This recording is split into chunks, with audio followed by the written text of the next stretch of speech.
Well, we do have a quorum, so we'll go ahead and get started at 7:08. I'll call this meeting of the Lansing City Council to order and ask that the clerk please call the roll. Councilmember Betts. Here. Councilmember Dunbar. Councilmember Dunbar does not appear to be here. Councilmember Garza. Here. Councilmember Hussein. Here. Councilmember Jackson. Present. Councilmember Spatafor. Present. Councilmember Spitzley. She's here. I saw her log in, but I am here. I there she is. Okay. gotta undo my thing. There we go. And Councilmember Wood. There we go. Sorry. Okay. And was Councilmember Dunbar here? She hasn't, she was at Cow, so we're expecting her, but I don't know that she's Okay. logged in yet. Okay. We have 7 members present, a quorum. Very good. And Pledge of Allegiance. Is there anybody who wishes to have someone remember during our moment of meditation? Councilmember Wood and Mayor Shore. Thank you, President Spatafor. If we could remember Pastor Ford, who just recently passed away and left a family of a wife and 6 children and a number of friends in a congregation here in the city of Lansing, and he will be deeply missed. A number of us know him personally, and if we could think about him and his family at this time. Thank you. Thank you, Councilmember Wood. Mayor Shore. Same. I was going to make the same comments. Thank you. Very good. Well, any others wishing to reflect on those? Okay, no, I would just like to continue to ask that we keep the first responders and frontline workers battling COVID-19, as well as those who are battling disease themselves or have passed away from it, in our thoughts as we embark on our moment of meditation. So would you please join me in a moment of meditation.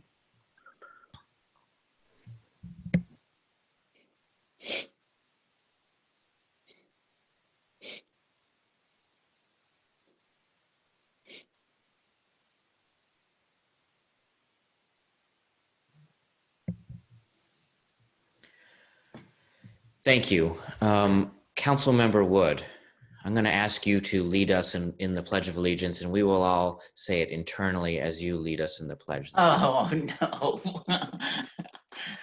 I pledge allegiance to the flag of the United States of America, one nation, under God, indivisible, liberty and justice for all. Thank you. I want to thank Councilmember Wood for doing that. I didn't let her know I was going to catch her off guard on that. So, we're going to rotate as long as this goes on, because I think that's the It's best. not going on.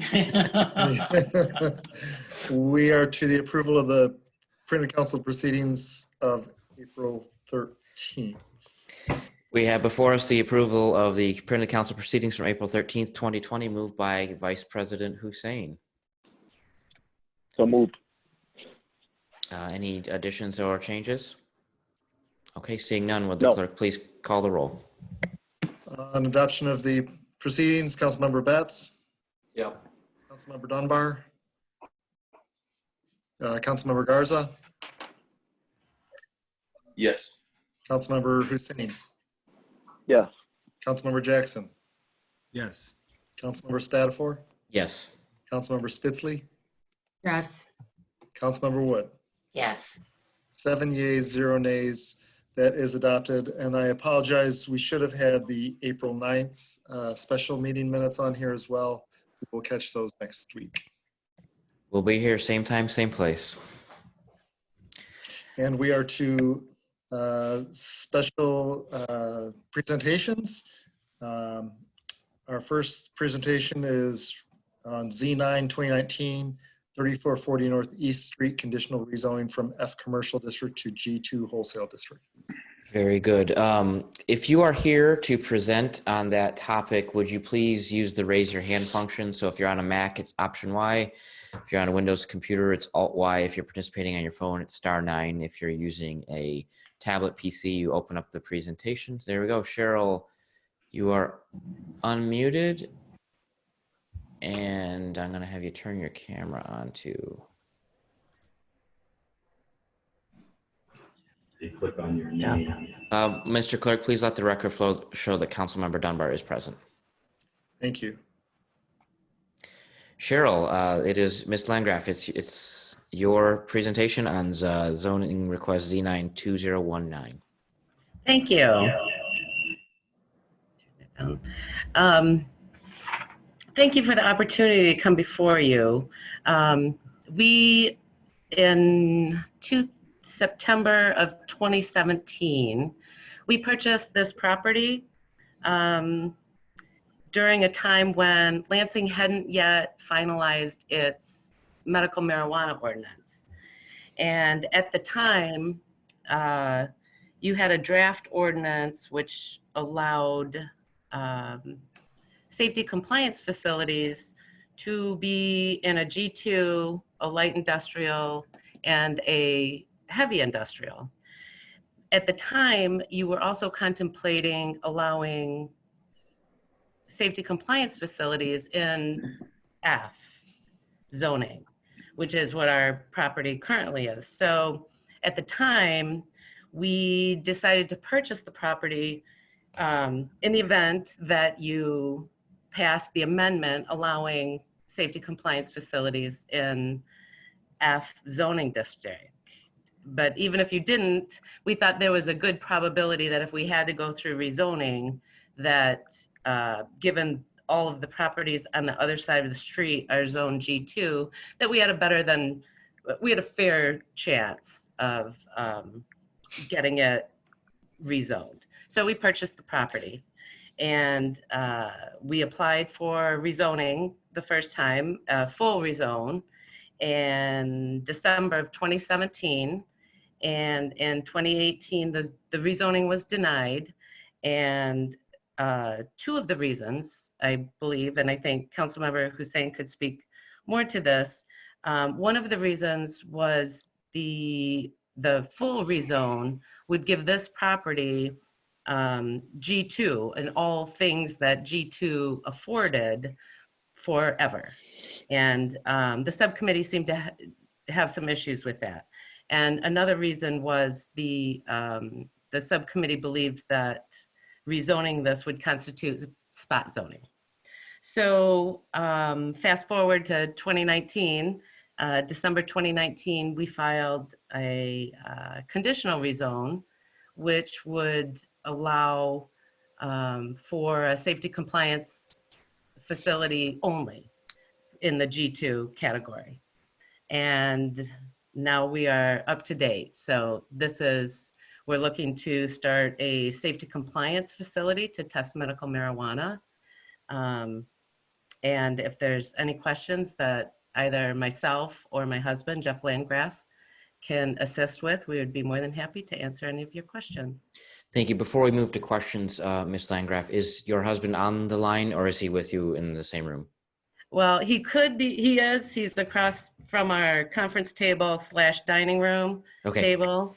If it would be easier for him to come on this side of the table. No, I just didn't see him, so I wanted to make sure that we had him identified on the speakers list. Okay, I did see, we're going to call on Councilmember Spitzley as the chair of the committee under which this item would normally be heard to add anything she wishes before we open up to questions. Thank you, Mr. President. I think that the only thing I wanted to add is that we know that they went around and they talked to the neighborhood, and that the neighbors are supportive of the project. And I think that was important when they came forth. So that's generally what I have to add. Okay. Are there questions from council members before we ask Ms. Landgraf to sign off here? Councilmember Dunbar. Thank you. Not a question. I just remember this during the first vote, and I remember being very supportive of the efforts that Cheryl and her husband made to build rapport with the neighbors and invite them in to see what she was doing, what they were doing, and that it was not, it was not a distribution, that was to educate them that it was for testing, and I just really appreciated that. I remember you, Cheryl, very much. So glad you're back. Thank you, Councilmember Dunbar. Other members of council with questions before I move on? All right, seeing none, Ms. Landgraf, thank you for your time this evening. As you know, the public hearing is this evening, later on the agenda, so thank you for your time. Yeah, our next presentation is regarding payment in lieu of taxes or pilot for Porter Senior Apartments at 505 Townsend Street. Thank you. And if you are, looks like we've got our speaker, I will unmute you and ask that you turn your video on. Mr. Figueroa. Thank you, Mr. Figueroa. Please, the floor is yours. Thank you. Councilmember Spatafor, I put together a presentation to share with the council for this call. I'd like to request the ability to share my screen to share this presentation. Excellent, thank you so much.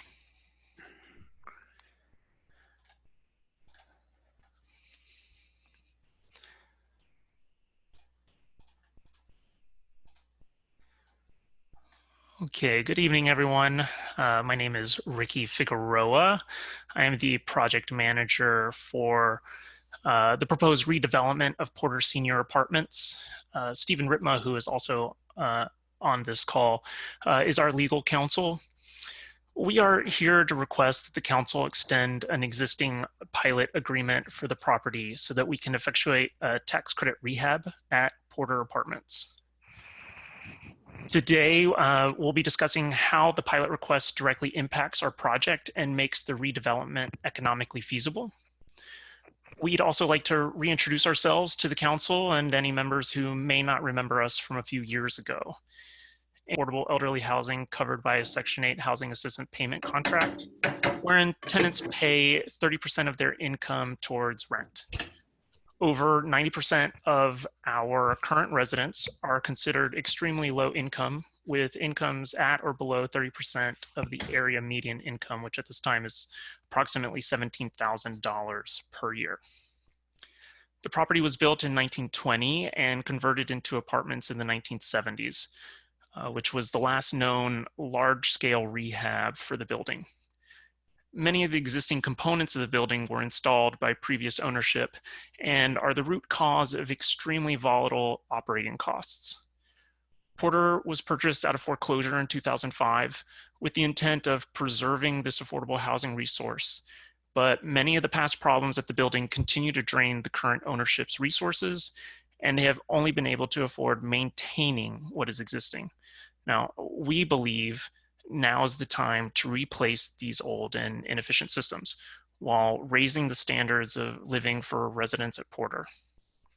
Through the use of MSHDA's low-income housing tax credit program, we propose a $13.5 million redevelopment of the project, which will include $52,000 of renovations per unit. Now, in order to afford this size of redevelopment, we are exploring the use of a mortgage issued by the Michigan State Housing Development Authority, a MSHDA gap financing product, as well as the use of the LIHTC equity, but also historic tax credit equity. And finally, we are committed to input up to $2.5 million of our own equity to ensure this project is completed. All of this investment will pay for a giant overhaul of Porter Senior Apartments that will replace multiple building systems throughout the property. You know where this is at? Excuse me? No, someone was on mute. Please continue. We'll hold questions till the end. Thank you. So we intend to replace multiple building systems throughout the property, as well as provide some transformational interior upgrades for each resident. Here, this is a high-level example of our proposed scope of work, which will be further developed in partnership with our architect and general contracting consultants as part of our LIHTC application. Our goals for Porter are only viable if the council extends our pilot agreement. Here, I've listed out the various mortgage amounts we can leverage given a 10%, 5%, and 4% pilot. As you can see, the deeper the pilot, the larger the mortgage. The correlation between the two is really simple. A deeper pilot reliably lowers the property's expenses. With lower expenses, a lender can underwrite a larger long-term mortgage. And with that larger mortgage, the project can finance the needed repairs. There are other benefits of the pilot that occur through the LIHTC transaction, including removing the current ownership while maintaining a limited dividend restriction on the new ownership. It will replace a current HUD minimum reserve requirement of $1,000 per unit per year that the project is required to hold year-round. That will be replaced with an ongoing reserve requirement of $300 per unit per year. We will replace unpredictable, unreliable, and obsolete building systems that will stabilize future operations of the project so that the building can independently sustain its renovation. And finally, we will record a 30-year land use restriction agreement against the property that will ensure it remains affordable for the community for the next 30 plus years. Again, these are benefits that are only achievable through the pilot extension. Given the state of the nation at this time and the foreseeable economic impact of the COVID-19 pandemic, this pilot extension will preserve and improve upon a much needed source of affordable housing in Lansing, and it'll bring with it reliable job creation through the use of a budget neutral tool only exercisable by the city. Now is the time to invest in communities and use every available method to protect our extremely vulnerable neighbors. I've always felt that the LIHTC program was a near perfect public and private partnership that achieves a lot of good for communities. And the best projects are the product of community partnership. In this case, the city can partner in this deal by extending the pilot agreement, committing not only to the project, but its tenants as well. Now, just a reminder of who we are. CCI was founded by Gary Collette and Lieu Melman, who together have a combined 70 plus years of real estate experience. The portfolio is large and diverse, but we have focus in multifamily affordable housing with vertically integrated property management structure, which really just means we manage our own buildings. We have approximately 65 properties in 29 states, over 6,500 units nationwide, and over 300 employees. I mentioned before, we manage our properties, and with that, we provide comprehensive financial and regulatory oversight that has led to a near 100% portfolio-wide occupancy rate. Our development wing has expanded into tax credit projects over recent years and has placed into service 7 different projects in various states since 2011. Some of these tax credit projects are very similar to Porter Senior Apartments and required similar partnerships with city governments. For instance, Trent Center East and Trent Center West are 2 LIHTC projects in Trenton, New Jersey that CCI purchased and developed through the LIHTC program. There, we preserved 476 units of affordable elderly housing through various tax credit programs and soft funds. Similar to Porter, this project would not have been feasible if we hadn't received a pilot agreement from the City of Trenton. I've provided some before and after pictures to show the quality of improvements in these units. At the Trent Centers, we did a near gut rehab. We replaced floors and cabinets, appliances, bathrooms, and this is a very similar in-unit rehab that we are proposing for Porter. Fickett Towers in Van Nuys, California, which is only about 30 minutes away from our corporate headquarters, was severely damaged by earthquakes prior to going on the market. We purchased Fickett and used the LIHTC program to finance needed repairs, and we partnered with the city of Van Nuys on the project as well. And they issued us weatherization grants and rebates to help with the seismic retrofit that the project needed. And finally, Whiting Hall in Galesburg, Illinois. It's a really similar building type to Porter. It was built in 1857. It too is a historic property. We used the LIHTC program to renovate the project and greatly improve its energy efficiency. where we were able to achieve a bronze National Green Building Standard energy certification, which is a similar certification that we would aim for at Porter. Here is an example of the before and afters for this project as well. Now, these are the kinds of projects we do, and this is the kind of product we deliver, not only to our residents, but the communities they live in too. These investments deliver dividends to the areas around them, because as you raise the floor in your community, you raise the ceilings too. I'll end on these last few notes that extending this pilot agreement is essential to the redevelopment of Porter Senior Apartments. And it's a revenue neutral way for the city to invest in the project. It'll make way for immediate and sustainable improvements. Now, CCI is an experienced and well-prepared developer. We are willing to put up $2.5 million of our own equity into this project to ensure its success.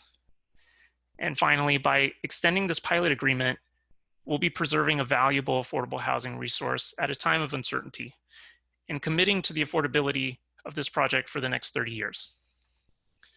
With that, we request an extension of our pilot agreement. Thank you, and I will take your questions. Thank you very much, sir. Are there questions from members of the City Council? Councilmember Wood, we'll start with you. Thank you, Mr. President. And I have a number of questions. First of all, have you purchased this building? If so, when did you purchase it? If you could answer those questions first. Yeah, sure. So the last purchase of the property was in 2005. It currently is owned by a group of investors. It was bought out of foreclosure. And the current owners are a limited dividend housing association called Porter Apartments, LDHA, I think. We are proposing a new ownership for this project, one that will be part CCI and part new tax credit investor. So we'd be taking out the old ownership and putting in a new ownership. Okay. What is the current pilot that's on this? The current pilot is a 4% pilot. When we submitted our request, we did submit a request for an extension of the 4% originally, but we also considered maybe doing a municipality fee of an additional $10,000 or doing a 5% pilot. Okay. In your PowerPoint that you put together, you showed a 10% pilot. Is this something that can work on a 10% pilot? So unfortunately, no. The 10% pilot is a statutory pilot that, from my understanding, we wouldn't necessarily need council approval for. That's correct. Yes. So what we're looking for is a deeper pilot, which will allow for a greater mortgage amount. We requested the 5%, and we have underwritten at a 5%, and that is what we're looking at. But we would, by the good graces of the council, if you would extend the 4, it would just allow for more investment into the property. Have you been in the property? Yes, ma'am, I have.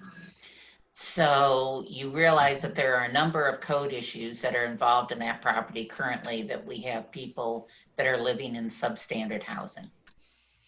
I am not aware of code violation issues. That's not something that I am particularly aware of.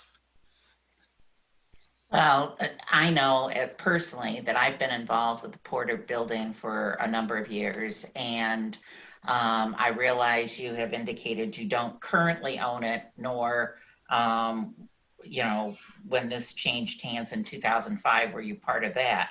But I will tell you, the ownership that's involved with it currently has not been one that has been supportive or worked well with the city and to the point that we had tried to even have council members come in there and hold a community meeting with the residents, and we're told that we couldn't be in the building. So I just have a number of concerns about this particular piece of property and the history that we have with it.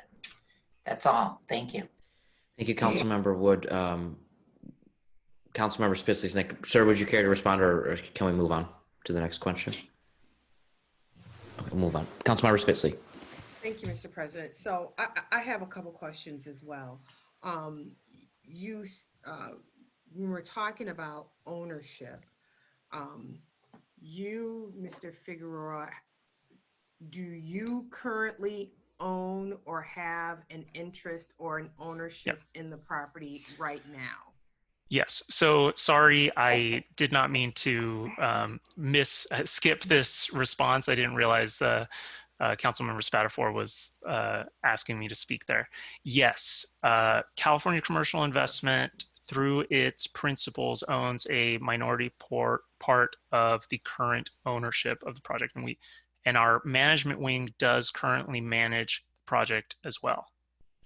Okay, that's what I figured. So how long, and so you've owned it, you've had a minority ownership, and your management company has managed it since 2005, is that correct? That is correct, yes. Okay. So you've had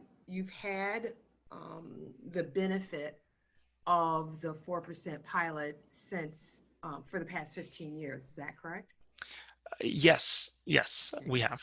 Yeah. So I'm interested in your Whiting Hall project that you mentioned. How long had you owned that before you underwent your rehab? That's a good question. I believe we purchased that project in 2006, so a very similar time frame. We did the renovation, the tax credit renovation at that property a couple years ago. Is there, if this is applicable, are you operating under a pilot there as well? I do not believe we are, but the scope of work for that project was not as intense as the scope of work that is required at Porter Apartments. So one of the items, and I apologize if I didn't speak to this in my presentation, one of the big items that this project has that makes it completely different from any other project that we've done in the past is that at some point the previous ownership has transitioned the property to steam utility. And the steam utility at this project is extremely old and extremely inefficient, to the point where it is nearly impossible for us to maintain it. It fluctuates, it's unpredictable, and it is extremely inefficient. So we end up spending a lot of our budget every year to that utility. And it makes it very hard for us to plan for the next year. On top of that, we also have this current HUD requirement that requires us to hold $1,000 in our reserves every year, which means that not all of our reserves are available for use. We currently have about $200,000 in reserves, and we are intending to use those reserves for the development of this project once that requirement is lifted. Okay, I appreciate that. I have a couple more questions, President Spatafor, and then we can, I guess we'll let it go. So, you talked about the some of the, I'm looking at, an income statement from January 2014 to February 2020, the repairs and the dollars that you've invested, and they include, of course, HVAC, plumbing, and some other things. But one of my questions and concerns, and I've been on council for 4 years, and this starts my 5th year, so I came on council when this was happening.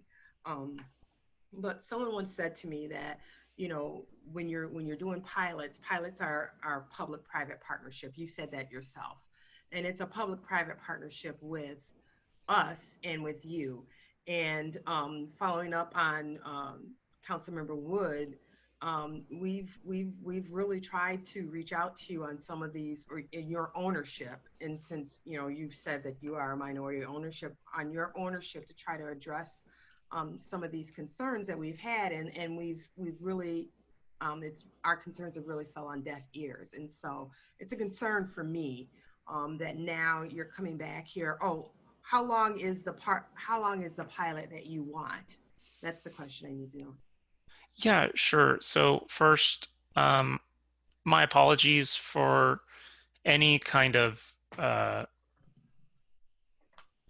unwillingness on our behalf to cooperate with the city. That is not something that I believe our company that runs through our company. I'm not sure who at the building or management staff that you've worked with, but I'm open to communicating with the city directly on behalf of corporate and working with the city to open the building up and provide any kind of needs that you have. I mean, I'm not trying to hide anything. This is, we're honestly an open book for development. And this is a project that gets audited in all different types of ways because of our experience with HUD. And the tax credit program will only add to those eyes on the property.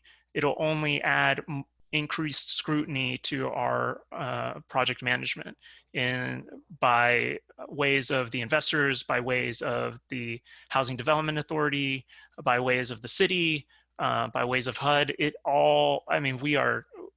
We are an honest and open book, and I apologize if that was not open to you. As far as the length, it needs to be for the length of the first mortgage, for the term of the first mortgage, in order for the mortgage to be, for the lender to underwrite it to the term of the mortgage. So I mean, for the 10% pilot that we discussed with Councilmember Wood, that is one that statutorily gets connected to the term of the mortgage agreement. And similarly, we would ask for this pilot to be for the mortgage agreement term as well. MISHDA has different mortgage products. The one that we are eyeing is very similar to the HUD D4 mortgage, which is about 40 years. So that would be 40 years on top of the 15 years you've already had. Yes, that is correct. Okay, thank you. I'm done. Thank you, Councilmember Spitzley. Are there other questions for Mr. Figueroa? Councilmember Vice President Hussein, and then Councilmember Wood. I have some concerns, and I really appreciate Councilwoman Wood's line of questioning. It mirrored really my line of questioning from the Development and Planning Committee, Ricky, which you were not at, but your presentation was represented by both Brian McGrain as well as Don Kohanek. That being said, really what we're looking at is the extension of a 40-year pilot by another 40 years, and we're looking at now a request of 4%. I had a number of concerns that I shared as part of the Development and Planning Committee with regards to the condition of the property, what seems to be some, deplorable conditions, to be frank, deferred maintenance, and then issues with regards to calls for service for both the police department as well as the Lansing Fire Department. And so there are some things that, frankly, I'm going to need to know before I'm able to either support, before I'm able to vet this and actually vote on this.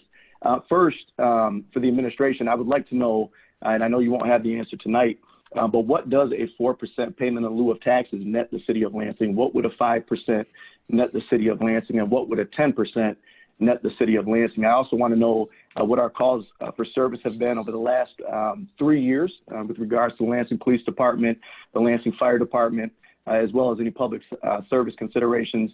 And I want a projection on what the cost is to the city of Lansing. I want to make sure that we're not subsidizing those services to this particular property. The reason I asked some of the questions I did as part of the committee session was that I have talked to a number of police officers and firefighters that talk about this particular property and the management, the on-site management, or should I say lack thereof, and the fact that it has resulted in a culture there that has allowed for predatory things to happen on site. Things that they discussed as seeing when they were on site were nearly unspeakable, to be candid. And one firefighter actually told me that, if it was up to him, he'd see every resident in that building relocated and see the building demolished because of the conditions within. So there are some pretty extreme concerns that I have. I think it sounds like maybe some of my colleagues share those concerns. And then just in general, I'm really concerned.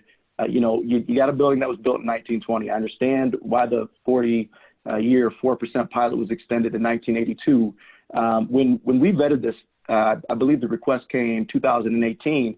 There was an ask to extend this through 2033.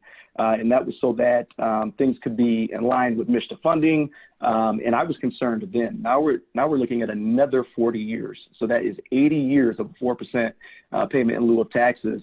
And you just have to wonder where the money went, sir. With that being said, I will get with the administration to work on answers to some of my questions. And I will reserve comments for the date that we actually vet this and either approve or disapprove before council. Thank you. Thank you, Councilmember Vice President Hussein. Councilmember Wood, do you have further questions? Yes, I'm a little, first of all, I appreciate Councilmember Spitzley's questions because it uncovered some of the things I was asking. So it's my understanding that your company has been managing this building since 2005. Is that correct? That's correct. Okay. Yes. So that's in a nutshell. I mean, we have, and you might not be there, but if you're not in control of your management company and the issues that we have been dealing with this building and the management staff that's been there, the stories that have been in the Lansing State Journal, the City Pulse, on the news, I can send you all those clips, then I'm not sure that you can manage having an additional dollars coming from HUD to invest into this building. It is a deep concern of mine.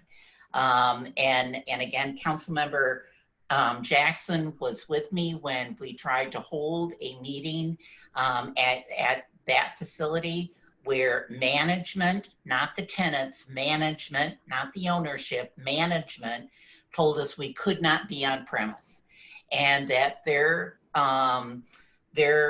tenants could not attend the meeting. So I wait for some of the same questions that Councilmember Hussein asked, and hopefully we'll have those before we vote on this. Thank you.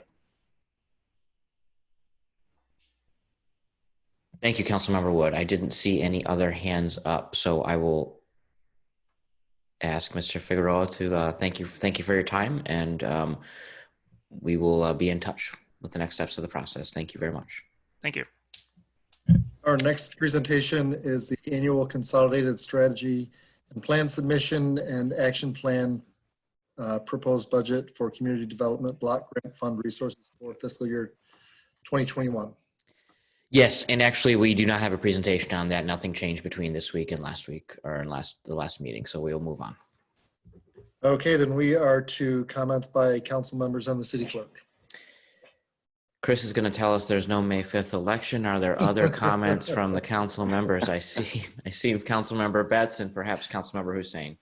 Friday is a special holiday, and I just wanted to remind everybody that it is International Workers' Day, also known as May Day, a celebration of all of the wonderful workers in our city, our state, and our country, and internationally. So stand with me, I hope, and give thanks to everybody who's working, especially the essential service workers that are currently risking their lives to take care of us. And that's all I have to say. Thank you, Mr. President. Thank you, Councilmember Betts. Vice President Hussein. Just very quickly, my comments are similar to Councilmember Bess's.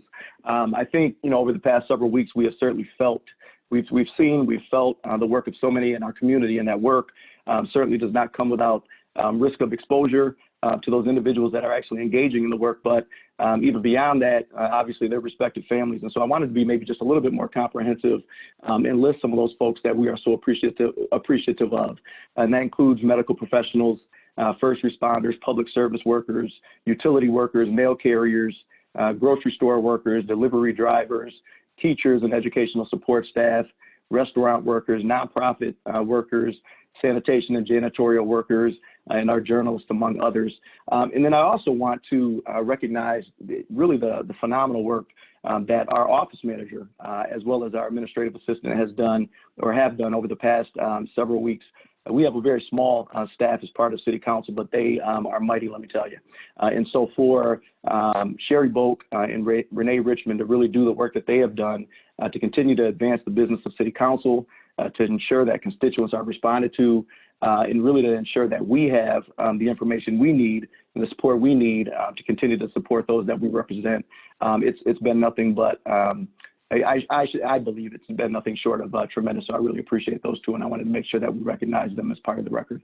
Thank you. And I will just echo those sentiments. Ms. Boak and Ms. Richmond have made it so that this work can continue. I don't know how many times a day I speak to either one of them on issues that need to come across your table. So I really thank you, Vice President Hussein, for bringing that up. Anyone else before we move on? All right. Here we go. Okay. We are to community event announcements. If there's any members of the community who want to take a couple seconds, you can raise your hand by dialing *9 on a phone, option Y on a Mac, or Alt Y on a PC. And I don't see anyone. We're to speaker registration for public comment. So if you want to make public comment on any legislative matters, which does include the 3 scheduled public hearings and the resolutions listed under the consent agenda and resolutions for action, as well as the ordinance for introduction, you do need to raise your hand.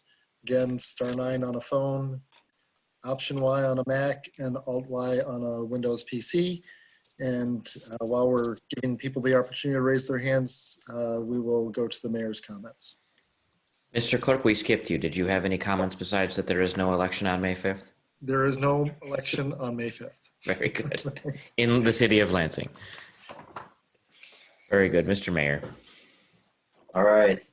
Thank you, Mr. President. We already addressed Pastor Ford. Thank you, Councilmember Wood. Very, very sad. But so is everybody that passes, especially in this COVID-19 pandemic. I wanted to let folks know, I think Councilwoman Spitzley brought this up maybe 2 weeks ago. We did put out some warnings. The IRS is warning people about scams and other things with the with their stimulus funds that come in. So, if somebody randomly calls you about your stimulus check, please don't write it over to anybody.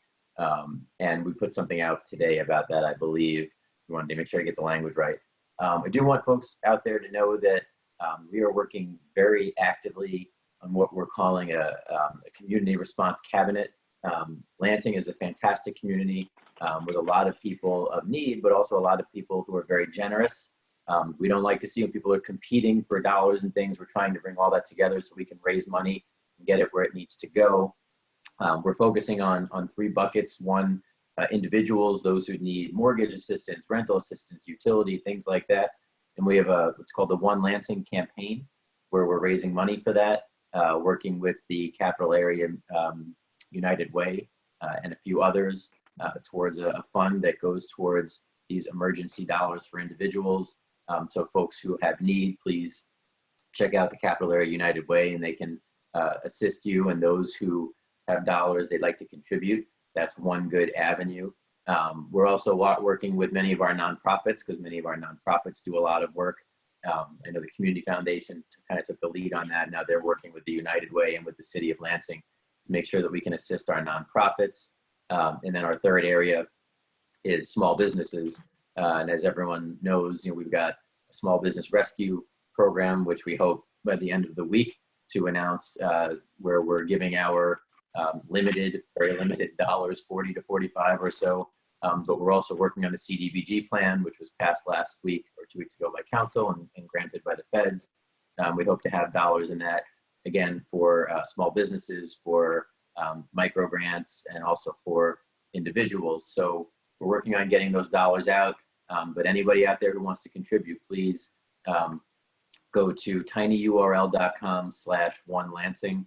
That's a good way to contribute. Again, if people are getting $1,200 per person and they feel that they want to pass that on to those in need, that's a great place to do it. Also, for those who are interested in volunteering, that is an allowed activity under the governor's executive order. So we are trying to funnel people through Serve Lansing. So you can go to servelansing.com and work through different opportunities to volunteer. So the city is extremely engaged with a lot of the efforts going on within our community. We're strong, we're resilient, but we know we have, there it is. Wow, look at that. But we know we have need. So we're happy that people are stepping up to contribute. And, I'm proud of our community, working hard every day. And I really want to thank everybody out there. I want to add in my thanks to all of our employees. Most of them are either working from home or they're working on the front lines. We're keeping the city services going. I want to thank all the people who are essential employees out there working. The message is stay home, except if you're essential, then you're working and you're helping people out. I'm glad that the governor did allow some relaxation of the order, so we have some retailers who can now go back to work and deliver things on pre-ordered and then at the curbside to be able to deliver. So we're slowly sort of opening the economy, but you don't want to do it too fast, otherwise we're going to have a second wave of spread. So I think it's what came out last week was good, and we're going to adjust and make sure that we have the services available to those out there. And so it's a tough time for everybody, but I do want to thank everybody out there who's making sure that we all have what we need, whether it's city workers, frontline workers, wastewater, finance, whatever, as well as grocery store, as well as retailers and everybody out there, pharmacists, those who are making sure that the citizens can get through this. Thank you, Mr. President. Thank you, Mr. Mayor. Mr. Clerk. Nope. Let's get you unmuted and then you can start over there, Mr. Clerk. Sorry. We are to public comment on legislative matters. And again, legislative matters does include the consent agenda, the resolutions for action, ordinances for introduction, and the following public hearings. Number one, in consideration of the community development block grant budget. Number two, a continued hearing from March 16th in consideration of Z9 3440 Northeast Street that we heard about earlier tonight. And number three, a continued public hearing from March 16th regarding the payment in lieu of taxes for Porter Senior Apartments that we also heard about earlier this evening. And recall that the last two that were held open because the presentations were, the folks were unable to make the trip and we didn't want to have to repost. So we held those open until this week. Councilmember Wood. Thank you, President Spatafor. At the last minute, we did receive a resolution dealing with extending the executive order to May 15th. Is this going to be considered as a late item tonight, or is it on the next agenda? It's on the agenda. It made the agenda under resolutions for actions, item 1D. Okay. Oh, there it is. All right, thank you. I just wanted to make sure that I'm sitting here with a resolution and I didn't see it on there. Thank you. I had texted Sherry earlier in the evening. Otherwise, I would have asked the same question. So thank you. All right. So again, we are at public comment. If there's any member of the public wishing to speak, you do need to raise your hand. I've got Star one, it 9, looks like. Option Y or Alt Y. All right. Sir, you are now unmuted and you have 3 minutes. If you could state your name for the record as well. I think you might be looking at my hand. This is Loretto Stanaway. Can you hear me? Yes, Loretta, that's you. Okay. I'm of mixed feelings on the Porter Apartments. I'm familiar with their history and their tie to the city of Lansing's auto industry and its personnel, but I also know the conditions it's in currently. And I guess like many of the council members, I would be asking very seriously if the same company has allowed it to become in the condition it's in, what guarantee are they willing and able to give to ensure that if they get this pilot, that they will follow through on what they're saying they will do. If they will, I think it would be a very good thing because that building certainly needs that kind of investment and rehabilitation.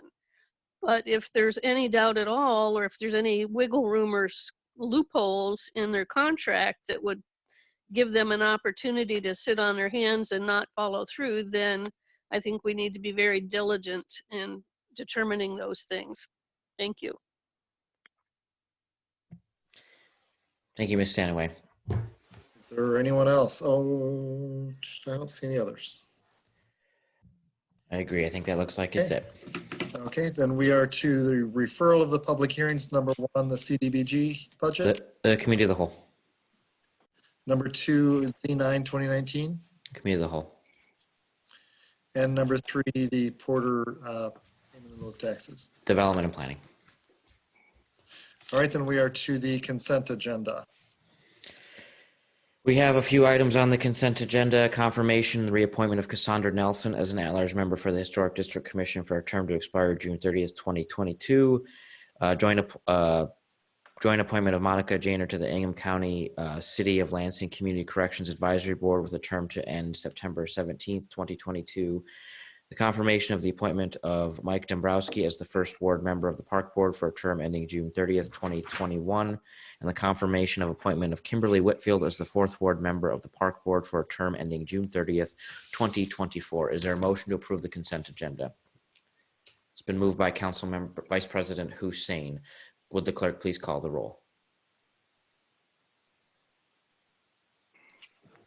Adoption of the consent agenda, Councilmember Betts. Yes. Councilmember Dunbar. Yes. Councilmember Garza. Yes. Councilmember Hussein. Yes. Councilmember Jackson. Yes. Councilmember Spatafor. Yes. Councilmember Spitzley. Yes. Councilmember Wood. Yes. There are 8 yeas, 0 nays. The consent agenda is adopted. We are to resolutions for action. We have several resolutions introduced by all council members. Very good. I will call on Councilmember Garza for item 1A. Councilmember Garza. Thank you, Mr. President. So what I have before you is a resolution declaring Workers' Memorial Day to be celebrated April 28, 2020. Whereas Workers' Memorial Day will be in observance to remember workers killed or injured on the job and to renew the fight for strong safety and health protections. Whereas the labor movement has trained, educated, and equipped their members with the tools they need to be safe on the job for decades.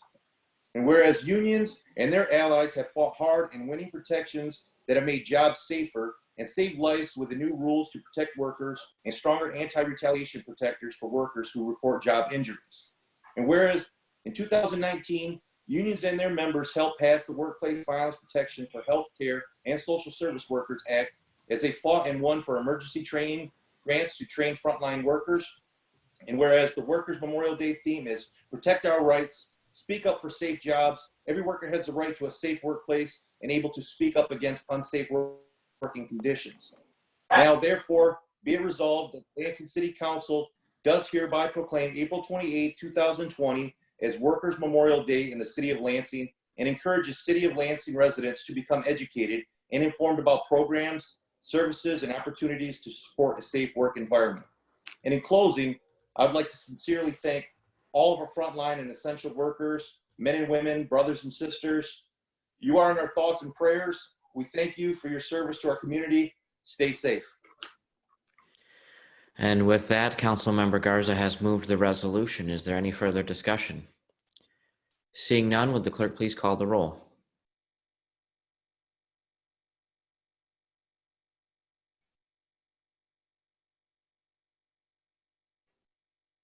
Okay, on the resolution, Councilmember Betts, Yes.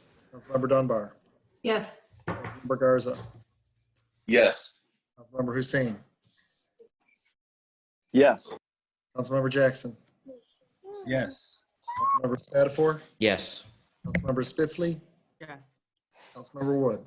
Yes. 8 yeas, 0 nays, the resolution is adopted. Thank you, Mr. Clerk. The next item is a tribute and recognition of Prisoner Families Month, and I will call on Councilmember Jackson. Thank you, Mr. President. What we have is a resolution to declare May as Prisoners Families Month. Basically, the United States has the most incarcerated people.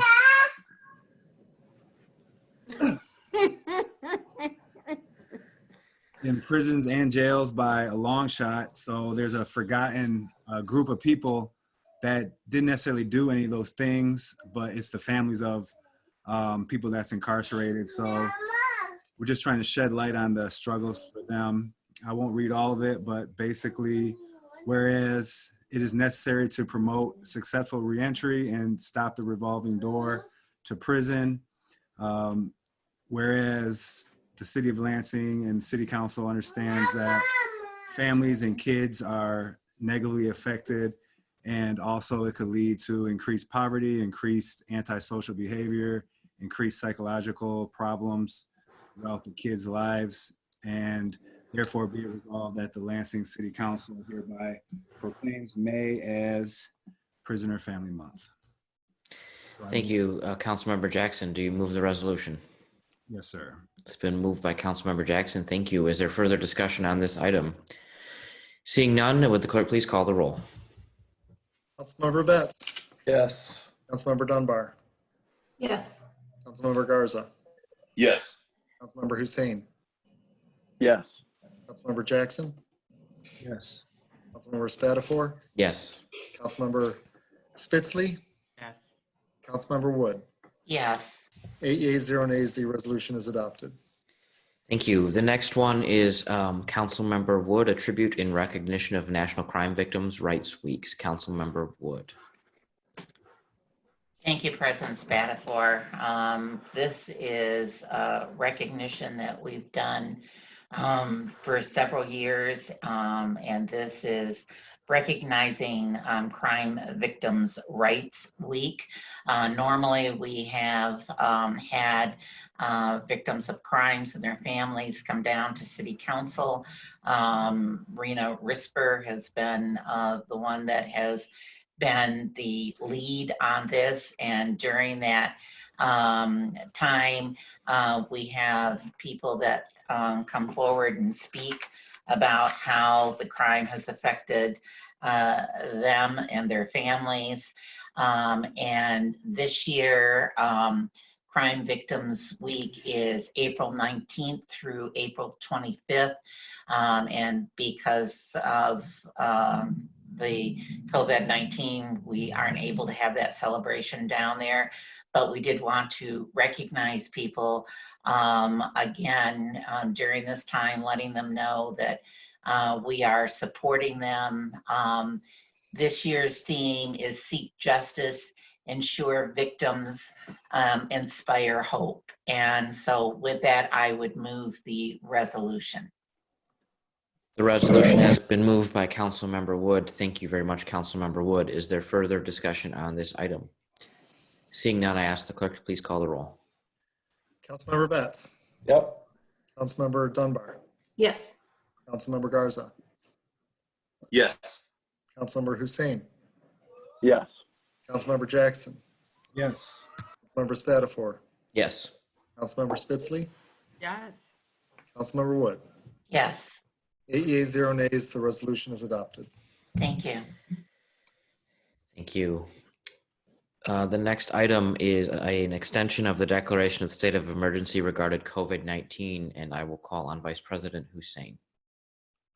Sure. So last time we extended our local state of emergency, I went through both the local and state response in terms of legislative and executive actions tied to COVID-19. I won't do that this time, but what I will tell you is that since that time, obviously we've had one development, and that is that Governor Whitmer extended her shelter-in-place order, albeit a revised shelter-in-place order, but did extend it to May 15th and to include May 15th. And so what this resolution would do is actually extend our local state of emergency through May 15th. So with that being said, I will move the resolution. Thank you, Council Vice President Hussein. And I will note too that Governor Whitmer has requested a 28-day extension of her state of emergency. We do meet as a city council before May 15th, twice more should an extension, a further extension be necessary at the local level. But thank you for that recap. Is there further discussion on this item before we call the roll? Seeing none, Mr. Clerk, please call the roll. On adoption of the resolution, Councilmember Betts. Yes. Councilmember Dunbar. Yes. Councilmember Garza. See a nod. Yes, Councilmember sorry Garza about that. votes yes. Councilmember Hussein. Yes. Councilmember Jackson. Yes. Councilmember Spatafor. Yes. Councilmember Spitzley. Yes. Councilmember Wood. Yes. 8 yeas, 0 nays, the resolution is adopted. So we are now to resolutions for action by the Committee of the Whole. First item is the comprehensive development agreement with the amendment to the Continental Ferguson Lansing LLC Red Cedar Development. Vice President Hussein. Sure. So this is the 11th amendment to the development agreement. Although many of the amendments dealt with simple date changes and things of that nature within the development agreement. We were fortunate enough to have Greg Banker from the City Attorney's Office with us at our April 13th meeting to walk us through each and every one of the development agreements. So we certainly appreciate that. This continues to be a $262 million investment to develop student housing, market rate housing, hotels, commercial space, assisted living, housing for seniors, park improvements, and more. On April 13th, we did have a presentation from the development team, and they outlined some of the major changes first, they discussed the fact that they can save $12 million by removing the integrated parking system underneath the 2 hotels in the second phase of 300 student housing units. The question was asked in terms of why now, and they basically said that digging into the earth reveals things that you just simply can't know until you dig into the earth, and it really did reveal, or that process revealed a couple things. The first was that they found additional compensating cuts for water mitigation on site. The second piece was that they had much more on-site dirt that they could so more earth to move essentially, and they found that they would be able to move that and actually build the hotels on top of that dirt. The project will now include 293 hotel rooms or hotel keys. That is up from 280, 181 market rate apartments. That's up from 150, 127 senior living units. That's up from 122. And by eliminating the second phase of the student housing units are down to 792. It was noted that we haven't lost any parking spaces as part of this amendment. All buildings will be 5 floors. This continues to be 1/3 a mile of development on the Michigan Avenue commercial corridor. And one piece I should have added, retail square footage is down by 6,500 square feet, but that does not, in fact, reduce the number of storefronts. So I know that there will be deliberation and discussion on this, so I will move the resolution to allow for such. Thank you. The resolution has been moved and is now before the council. Is there discussion from members of council on this item? In a shocking turn of events, I see no hands. So I will ask the clerk to please call the roll. Okay, on the adoption of the resolution, Councilmember Betts. No. Councilmember Dunbar. Yes. Councilmember Garza. Yes. Councilmember Hussein. Yes. Councilmember Jackson. Yes. Councilmember Spatafor. No. Councilmember Spitzley. Yes. Councilmember Wood. Yes. 6 yeas, 2 nays, the resolution is adopted. Thank you, Mr. Clerk. The next item is a noise special permit for E.T. McKenzie Company request to allow for work on Saturdays from 8 a.m. to 4 p.m. for the period of May 9th through September 19th, 2020 to construct underground utility improvements in the Forest Road right-of-way. Vice President Hussein. Yep, just very quickly, the Public Service Department is partnering with McLaren and the Lansing Board of Water and Light to construct underground utility improvements in the Forest Road right-of-way. This is from, I believe, Stone Lee Drive all the way down to Alliance Drive. Improvements do include new potable water main as well as new sanitary sewer, both of which are necessary to support and serve the new McLaren Hospital development. The utility improvements at an average of, I believe it's about 18 feet underground, will necessitate a complete removal of roadway as well as full closure to vehicular traffic on Forest Road. So with that being said, the contractor, E.T. McKenzie Company, is requesting the waiver as outlined by you in the reading into the record in order to keep the project on schedule, limit the amount of time traffic will be detoured, and to limit the amount of time local access for property owners is impacted. This resolution would establish a public hearing to the date of May 11th at 7 p.m. And due to obviously the COVID-19 pandemic, this will be held electronically in accordance with the Open Meetings Act. I would move the resolution. Thank you, Vice President Hussein, for that clarification too. The agenda doesn't say set the public hearing, but this is to set the public hearing. So just so that everyone is clear on that. And you did make that clear, but let's make it explicit. Is there any discussion on this item? Seeing none, would the clerk please call the roll? On adoption of the resolution, Councilmember Betts, Yes. Councilmember Dunbar, Yes. Councilmember Garza, Yes. Councilmember Hussein, Yes. Councilmember Jackson, Yes. Councilmember Spatafor, Yes. Councilmember Spitzley, Yes. Councilmember Wood. Yes. 8 yeas, 0 nays, the resolution is adopted. Thank you very much. The next item is a resolution accepting a donation and budget transfer of a $1,000 donation to the city of Lansing to be distributed to the Lansing Police Department and the Lansing Fire Department for meals and refreshments. Vice President Hussein. Sure. So we had an extensive conversation as part of Committee of the Whole, so I won't recount everything that was said outside of the fact that the city attorney did clarify that the city charter requires that the city council both receive and appropriate these types of donations. So with that said, I would move the resolution. Thank you, Vice President Hussein. Is there anyone wishing to discuss this item? Very good. Seeing none, would the clerk please call the roll? On adoption of the resolution, Councilmember Betts, Yes. Councilmember Dunbar, Yes. Councilmember Garza, Yes. Councilmember Hussein, Yes.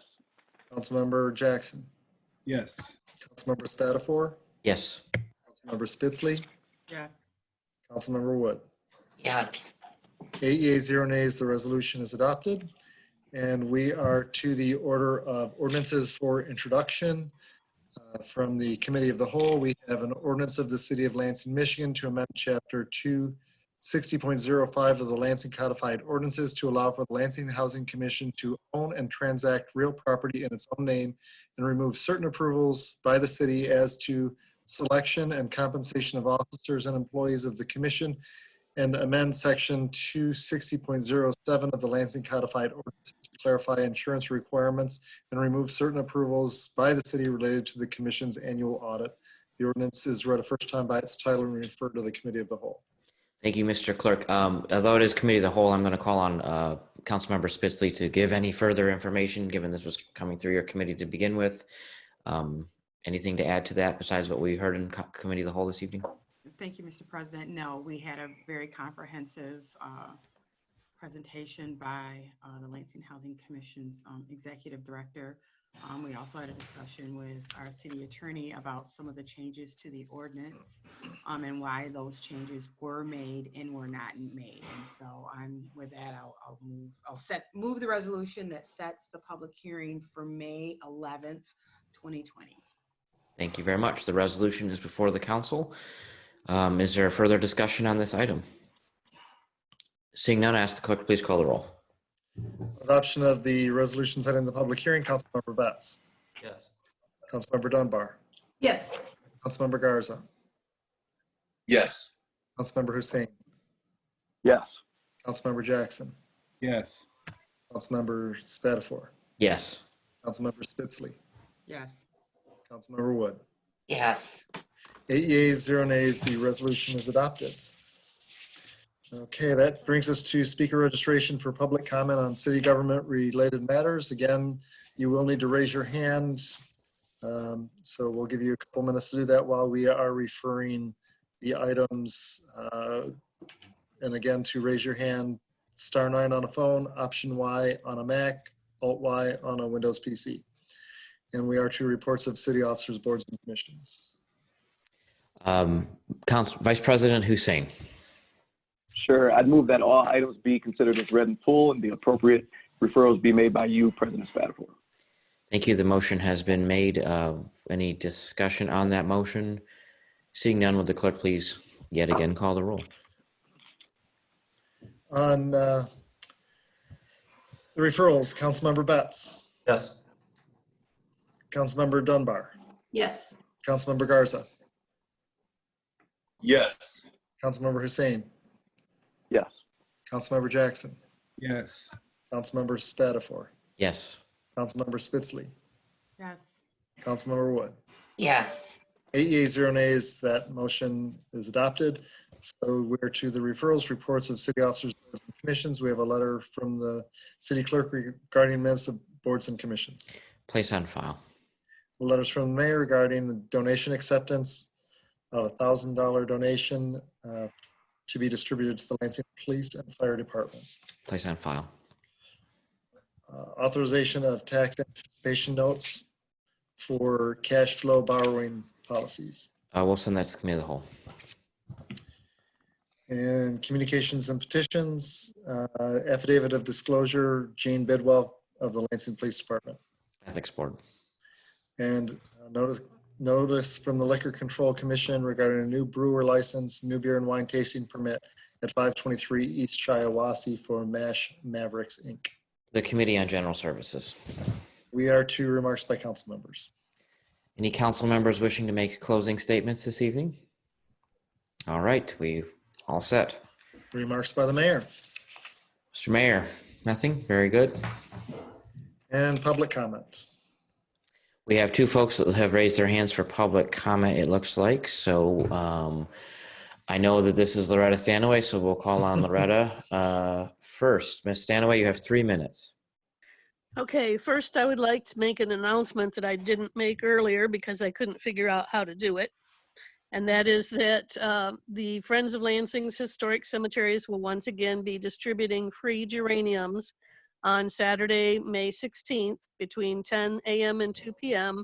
at Evergreen Cemetery, presuming that the governor doesn't extend the lockdown any further. The second thing is a question. I was told this evening by a friend that they were informed the city had shut down construction today at the new hospital for McLaren over off Forest Road. And I'm just wondering if anyone from the city there or the mayor or whomever could confirm or deny that that information is correct. And that's it for me. Ms. Stanaway, as you know, it's not typical for us to respond during public comment, so we will we'll move on to the next one if that's all your public comment, and then if there's more that needs to be said, we'll follow up. Thank you. Next public comment is a gentleman named Mitch. If you could please identify yourself for the record, and we'll you'll have 3 minutes, sir. Yes, my name is Mitch Rice. I live in South Lansing. My only comment was, and I missed it during the time, I think that it was supposed to be legislative matters with the Red Cedar project. I was encouraged that, and don't know the details of all the 11 amendments, but did appear good from what I read from the council packet that the reduction in student housing is probably, from my view, a recommended thing for long-term use of that property and all the millions that we're putting into it, and that some of the parking and the question about, I guess, drainage, et cetera, even though I'm not a drain commissioner, seemed positive as well.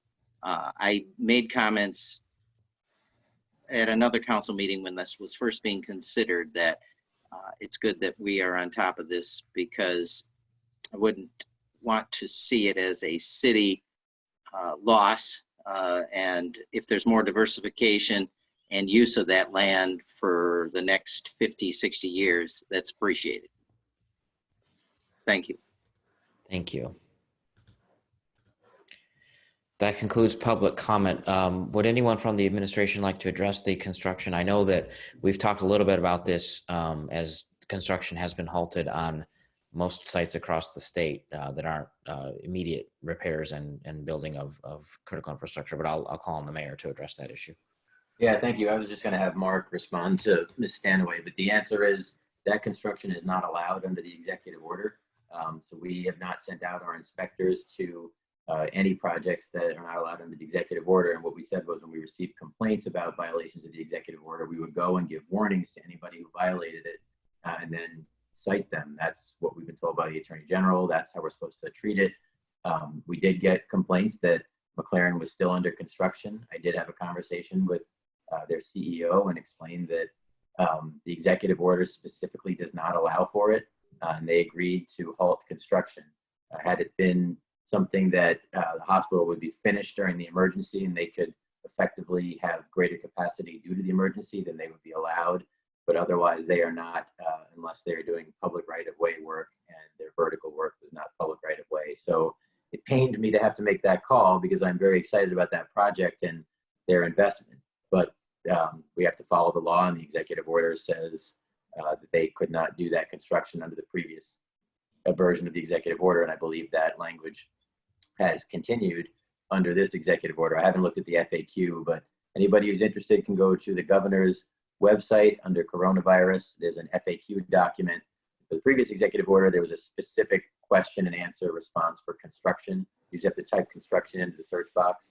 I haven't looked at the new FAQ under the new order, but the language didn't change for construction. So anybody who's interested to know what can and can't be done, the city has an FAQ document. I forgot to mention that the city has an FAQ document for city-related activities and on our website, and the state has an FAQ document on their website, and it's very specific. So you can type in the subject and the answer will be in the FAQ document, or you can see Governor Whitmer's executive order that she issued, which now goes through May 14th. Thank you, Mr. Mayor. We have no absent council members. At 8:25, seeing no more further business for the city council, we are adjourned.